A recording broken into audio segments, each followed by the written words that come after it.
नितळसाणीचे महत्व. नितळसाण हे देवभक्तीच्या खुशीक. हे आम्ही जायते कडेन ऐकलां. नितळसाण आमकां भोव गरजेची. नितळसाण आमच्या कुडीची, आमच्या घराची आनी घराच्या भोंवतणेच्या वाठाराची.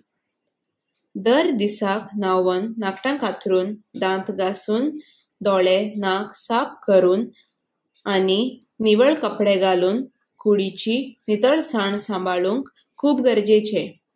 घरांत वस्तू जाग्यार दवरून, सारण मारून, जमीन पुसूप, कपडे आनी शाळेचे बॅग आनी पुस्तकां निटायेन दवरप.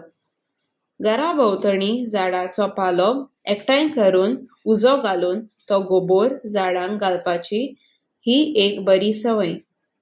रानची सुवात साफ करिना जाल्यार जल्ले, मुयो आनी पाली नाका पुरो करता.